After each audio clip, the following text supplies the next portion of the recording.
بەڕێزان جەنابی سەرۆکی حکوومەتی هەرێمی کوردستان، بەڕێز وەزیری پەروەردە، بەڕێز وەزیری دارایی، ماوەی 11 ساڵە مامۆسایانی وانەبێژ بە بڕەپارەیەکی کەم و شایستە خزمەتی مناڵەکانی ئێوە و ئەم نیشتیمانە دەکەن.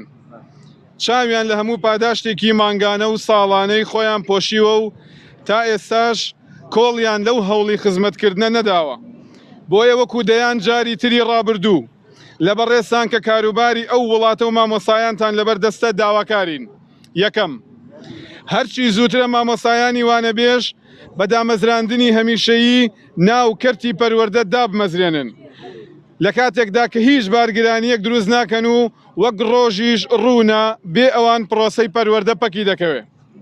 دووهەم، لەبەر ئەوەی باری دارایی هەرێمی کوردستان ڕۆژ بە ڕۆژ بەرەو باشتر دەچێ و لەژێر ڕۆشنایی بەڵێنەکانی وەزیری پەروەردەشدا کە دەیگوت دامەزراندنی وانەبێژان پەیوەندی بە باشبوونی باری داراییەوە هەیە، ئێستا گونجاوترین کاتی دامەزراندنی مامۆسایانی وانەبێژە، بە تایبەت کە نرخی نەوتی خاو 93 دۆلاری تێپەڕ کردووە. سێەم، هەرچی زووە چینایەتی لەناو وەزارەتی پەروەردە کۆتایی پێبهێنرێ کە دوو جۆر مامۆسا هەبێت و یەک ئەرک بکێشن، بەڵام دوو جۆر پاداشتی دارایی وەربگرن. جۆرێکیان دوو جار پاداش وەربگرێ و جۆرەکەی تریان هیچ پاداشتێک وەرنەگرێ. چوارەم، هەرچی زووە پارەی هەر سێ مانگی ساڵی ڕابردوو 4، 5، 6 سەرف بکرێ، بە تایبەت کە هەموو ڕێکارە ئیداریەکان لە پەروەردەکاندا تەواو بووە.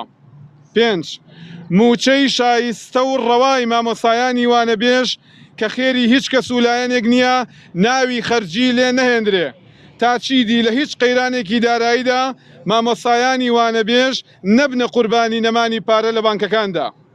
شەشەم، چی دیکە مامۆسایانی وانەبێژ بە بیانووی نەمانی پارە لە بانکەکان و بیانووی جۆرا و جۆری تری داراییەوە بێدەنگ نابن و لە ئاکامی جێبەجێ نەکردنی ئەو خاڵانەی سەرەوەدا بایکۆتی سەرتاسەری هۆڵەکانی خوێندن دەست پێ دەکەنەوە و لە پەککەوتنی پرۆسەی پەروەردەش کە بێخەمی حکوومەت دروستی کردووە سڵ ناکەنەوە. نوێنەرانی وانەبێژانی کوردستان 8 شوباتی 2022. ئەگەر پرسیارێکتان هەیە مامۆستا کارزان لە خزمەتانە وەڵام هاتنە سەر شەقام دوجار هاتنەوە هۆڵەکانی خوێندنیەوە بەچە ئەتوانم بڵێم وعدێک ڕازی بوون بۆی هاتوونەوە ناو هۆڵەکانی خوێندنی داواکاریتانە بابەتی مەقتوعا هەبوو.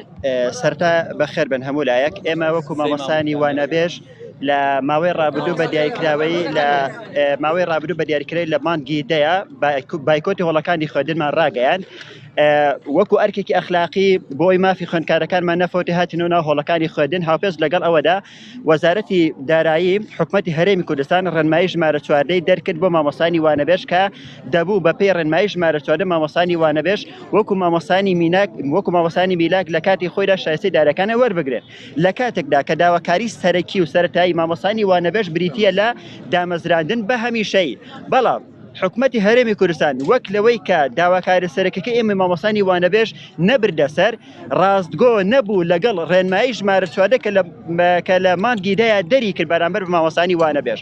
بۆیە ئەمە ئەومان پێدەڵێت کە حکومەتی هەرێمی کوردستان بە هیچ جۆرێک نەڕاستگۆیە نەدڵسۆزە لەگەڵ ئەم چینە مافخراوە دڵسۆزە کە پێی دەوترێ مامۆسایانی وانەبێژ. ئێمە ژۆکو ئەرکێکی ئەخلاقی کە هەمیشە لەسەر شەقامین و داوای مافی سەرەتایی خۆمان دەکەین کە بریتیە لە دامەزراندن، وەک چۆن لە ڕابردوو هەڵپەساردنی بایکۆتمان ڕاگەیان بە هەموو شێوازێک لە هەموو ئانوساتێکە دەرگای بایکۆت لە بەردەمانە کراوەیە.